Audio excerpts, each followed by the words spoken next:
శ్రీమాత్రే నమః. 85వ శ్లోకం. నిత్యక్లిన్నా నిరుపమా నిర్వాణసుఖదాయిని నిత్యా షోడశిఖారూపా శ్రీకంఠార్ధశరీరిణి.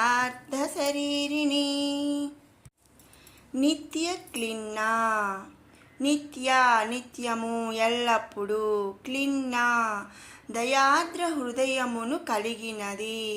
నిత్య క్లిన్నా అంటే ఎల్లప్పుడూ కూడా ఆ తల్లి దయాద్ర హృదయమును కలిగి ఉంటుందన్నమాట. తన భక్తులందు నిత్యము దయాకటాక్షములను కురిపించుతూ ఉంటుంది కాబట్టి మనం ఆ తల్లిని నిత్య క్లిన్నా అని స్తుతించుకుంటున్నాము. తర్వాత నామం నిరుపమా, నిరుపమైనది, ఎవరను తనకు సాటి రానిది, తనకు తాను మాత్రమే సాటి అయినది, తనకు మించి ఇంకా ఎవరూ లేరు, తనతో సమానమైన వాళ్ళు ఇంకెవరు లేరు అని మనం ఇంతకు ముందు నామాల్లో కూడా చెప్పుకున్నాము కదండి. అలా తనకు తనే సాటి, ఇంకెవరు సాటి లేరు కాబట్టి మనం ఆ తల్లిని నిరుపమ అని స్తుతించుకుంటున్నాము. తర్వాత నామం నిర్వాణ సుఖదాయిని, ఆ శరీరమునకు సుఖమును ప్రసాదించునది. సుఖదాయిని సుఖమును ప్రసాదించునది. నిర్వాణ ఆ శరీరము, ఆ శరీర సుఖమనగా శరీరముతో అనుభవించలేనటువంటి సుఖము అని అర్థం అన్నమాట. ఇక్కడ నేను శరీరము అనట్లేదండి, అశరీరము, అశరీరమునకు సుఖమును ప్రసాదిస్తుంది. అంటే శరీర సుఖము అంటే శరీరముతో అనుభవించలేనటువంటి సుఖము అనగా మోక్షము, అది ఆత్మతో మాత్రమే అనుభవించు బ్రహ్మానందము కనుక ఆ తల్లి మోక్షమును ప్రసాదిస్తుంది. కాబట్టి ఆ తల్లిని మనం నిర్వాణ సుఖదాయిని అని స్తుతించుకుంటున్నాం. తర్వాత నామం నిత్యా షోడశిఖారూప, నిత్య నిత్యము, షోడ అంటే 16, శిఖారూప స్వరూపములు, అంటే ఆ తల్లి 16 నిత్యలు స్వరూపములుగా కలిగి ఉన్నట్టిది అని ఈ నామము యొక్క అర్థము. లలితాదేవిని మొదలుకొని 16 మంది నిత్యాదేవులు ఉన్నారు. మిగిలిన 15 మంది దేవుళ్ళకి లలితయే ఆత్మశక్తి. వారందరూ కూడా లలితాదేవికి అంగదేవతలు కనుక 16 మంది అంగదేవతలు కలిగిన స్వరూపము ఆ శ్రీ లలితాదేవి. కాబట్టి ఆ తల్లిని మనం నిత్యా షోడశిఖారూప అని స్తుతించుకుంటున్నాము. తర్వాత నామం శ్రీకంఠార్ధ శరీరిణి. శ్రీకంఠుడిలో అంటే శ్రీకంఠుడు అంటే ఇక్కడ పరమశివుడు, అర్ధ సగము, శరీరిణి శరీరము కలిగినది. పరమశివుడు అంటే శ్రీకంఠుడిలో సగము శరీరము కలిగినది కాబట్టి ఆ తల్లిని మనం శ్రీకంఠార్ధ శరీరిణి అని స్తుతించుకుంటున్నాం. ప్రకృతి యందు తొలుత స్త్రీ పురుష భేదము లేనట్టి శక్తి మాత్రమే ఉన్నది. సృష్టి చేయుటకు ఆ శక్తి ఏమైందంటే స్త్రీ పురుష భేదమును ధరించినది. ఆ శక్తియే శివపార్వతులుగా గుర్తించబడుతున్నది కనుక శివునిలో సగభాగము అయినట్టుది కాబట్టి మనం ఆ తల్లిని శ్రీకంఠార్ధ శరీరిణి అని స్తుతించుకుంటున్నాము. 86వ శ్లోకం.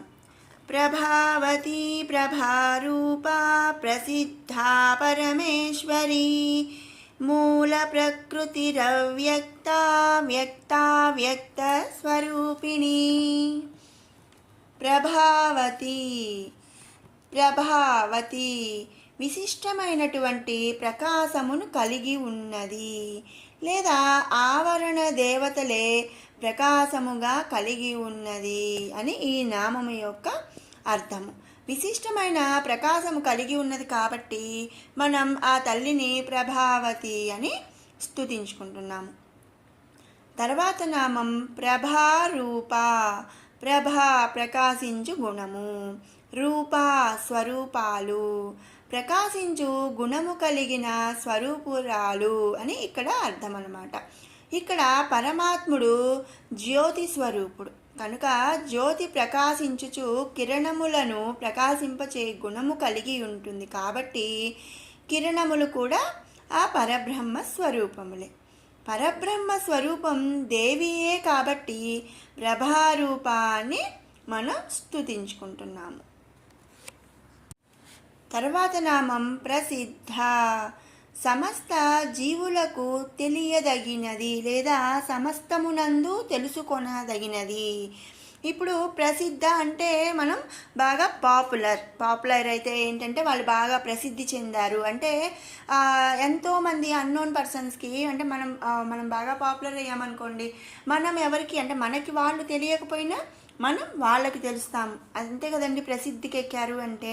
అలా సమస్త జీవులకు కూడా తెలియదగినది లేదా సమస్తమునందు కూడా తెలుసుకొనదగినది కాబట్టి ఆ తల్లిని ప్రసిద్ధ అని మనం స్తుతించుకుంటున్నాము. చైతన్య రూపరాలైనటువంటి దేవి జీవులందు ఆత్మస్వరూపము తానేనని తెలియబడుచున్నది. కాబట్టి మరి జీవుల యందు ఆత్మస్వరూపం అంటే ప్రతి జీవిలో కూడా ఆత్మ గురించి మనం తెలుసుకో తగినదే కదండి. ఆత్మస్వరూపం మన ఆత్మస్వరూపం మనం తెలుసుకోదగినదే కదా. కాబట్టి ఆ తల్లి ఇక్కడ ప్రసిద్ధ అని స్తుతించబడుతుంది. తర్వాత నామం పరమేశ్వరి. పరమునకు, ఈశ్వరి అంటే ప్రభువు, అధిపతి. ఇహమునందు భూమండలమునకు ఒక రాజు అధిపతిగా ఉండును. కానీ పరమునందు సృష్టిలోని సమస్త ప్రాణకోటికి కూడా ప్రభువు ఆ జగన్మాత ఒక్కటే అని ఈ నామములో అర్థం. అందుకే ఆ తల్లిని మనం పరమేశ్వరి అని స్తుతించుకుంటున్నాము. తర్వాత నామం మూల ప్రకృతి. మూల ప్రకృతి ప్రకృతికి మూలమైనటువంటిది. ప్రకృతికి మూలం పరమాత్మ స్వరూపము ఆ తల్లే అని చెప్పి మనం ముందు నామాల్లో కూడా చెప్పుకున్నాము. అలాగే సృష్టికారిని ఆ తల్లి అని చెప్పుకున్నాము. కాబట్టి మరి పరమాత్మ స్వరూపము సృష్టికారిణి కాబట్టి ఆ తల్లి ప్రకృతికి మూలమైనటువంటిది అని ఈ నామం యొక్క అర్థం. అందుకనే ఆ తల్లిని మనం మూల ప్రకృతి అని స్తుతించుకుంటున్నాము. తర్వాత నామం అవ్యక్త. వ్యక్తము చేయలేనటువంటి స్వరూపము కలిగినది. అంటే మనం ఇలా ఉంటుంది అలా ఉంటుంది అని మనం చెప్పలేక ఉండడం అన్నమాట. ఆ తల్లికి అసలు ఎలాంటి ఆకారము లేదు, ఎలాంటి స్థితి లేదు, ఉనికి లేదు అని మనం ముందు నామాల్లో చెప్పుకున్నాం. మరి ఒక ఆకారం లేనటువంటి స్వరూపాన్ని మనం వ్యక్తం అంటే చెప్పలేం కదండి, వ్యక్తం చేయలేము కదా. అలా వ్యక్తము చేయలేనటువంటి స్వరూపము కలిగినది కాబట్టి ఆ తల్లిని మనం అవ్యక్త అని స్తుతించుకుంటున్నాము. ఇక్కడ ప్రకృతికి మూలమైనటువంటి శక్తి స్వరూపిణి, మాయముల స్వరూపిణి, సృష్టికి ప్రథమ కారణభూతురాలు కనుక ఆ దేవి యొక్క రూపమును వ్యక్తము చేయటం అంటే చెప్పటం అనేది సాధ్యపడదు. కాబట్టి ఆ తల్లిని మనం అవ్యక్త అని స్తుతించుకుంటున్నాము. తర్వాతను నామం వ్యక్తావ్యక్త స్వరూపిణి. అవ్యక్తమునందు వ్యక్తమైనటువంటిది. వ్యక్తము చేయలేని శక్తి మహత్తును కలిగి ఉన్నటువంటి దేవిని వ్యక్తము చేయుచున్నాము కనుక అటువంటి అత్యున్నతమైనటువంటి శక్తి స్వరూపిణి ఆ దేవి యొక్క మహత్తును ఈ నామమందు కీర్తిస్తూ స్తుతిస్తున్నాము. అవ్యక్తమునందు వ్యక్తమైనటువంటిది అంటే ఇక్కడ మనం పైనామంలో చెప్పుకున్నాం అవ్యక్త అని స్తుతించుకుంటున్నాం. ఎందుకంటే ఆ తల్లిని మనం ఆ తల్లి కంటే ముందు ఎవరూ లేరు కాబట్టి ఆ తల్లి యొక్క రూపమును వ్యక్తము చేయుట అసాధ్యం. అలా అవ్యక్తమునందు మనం ఆ తల్లిని ఆ తల్లి వ్యక్తమై ఉన్నది అంటే కలిగి ఉంటుంది చెప్తున్నారనమాట. వ్యక్తము చేయలేని శక్తి మహత్తును కలిగి ఉన్నటువంటిది కాబట్టి ఆ తల్లిని అంటే మనం ఎలాంటి అంటే వ్యక్తం చేయలేని శక్తి ఆ మహత్తు ఆ తల్లికి ఉన్నది అని మనం ఇక్కడ వ్యక్తం చేస్తున్నాం. ఆ తల్లి రూపం మనం వర్ణించకపోయినా కూడా ఆ తల్లి శక్తిని మనం ఇక్కడ చెప్పుకుంటున్నాము కనుక అటువంటి అత్యున్నతమైనటువంటి శక్తి స్వరూపిణి అని దేవి యొక్క మహత్తును మనం ఈ నామందు కీర్తిస్తూ వ్యక్తావ్యక్త స్వరూపిణి అని మనం కీర్తించుకుంటున్నాము. విన్నారు కదండి 85, 86 శ్లోకాల అర్థాలు. ఇప్పుడు 83 నుంచి 86 శ్లోకాల వరకు కూడా 2 సార్లు పారాయణ చేసుకుందాం. ఓం ధ్యానం అరుణాం కరుణాతరంగితాక్షీం ధృతపాశాంకుశపుష్పబాణచాపాం అణిమాధిభిరావృతాం మయూకైః అహమిత్యేవ విభావయే భవానీం.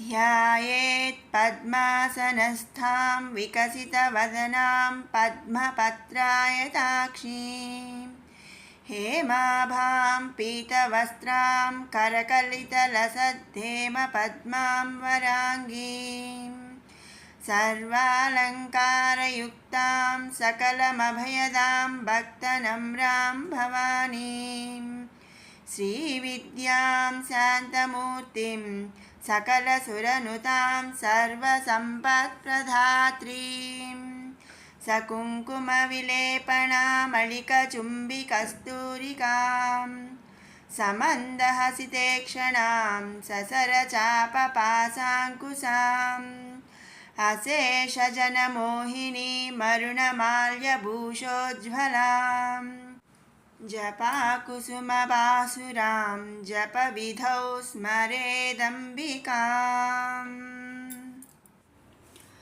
ఓడ్యానపీఠనిలయా బిందుమండలవాసిని రహో యాగక్రమారాధ్యా రహస్తర్పణతర్పితా సద్య ప్రసాదిని విశ్వసాక్షిని సాక్షివర్జితా షడంగదేవతాయుక్తా షాడ్గుణ్యపరిపూరితా నిత్యక్లిన్నా నిరుపమా నిర్వాణసుఖదాయిని నిత్యా షోడశికారూపా శ్రీకంఠార్థశరీరిణి ప్రభావతి ప్రభారూపా ప్రసిద్ధా పరమేశ్వరీ మూల ప్రకృతిరవ్యక్తా వ్యక్తా వ్యక్త స్వరూపిణి. మరొక మారు పారాయణ చేసుకుందాము. ఓడ్యానపీఠ నిలయా బిందుమండలవాసిని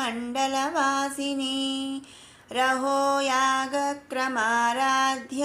రహస్తర్పణతర్పితా సద్య ప్రసాదిని విశ్వసాక్షిని సాక్షివర్జితా షడంగదేవతాయుక్తా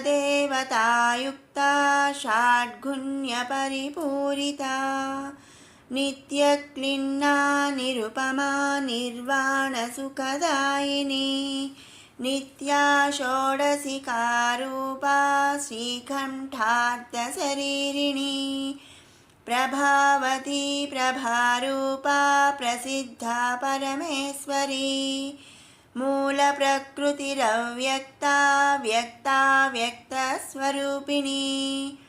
ఓం శ్రీమాత్రే నమః.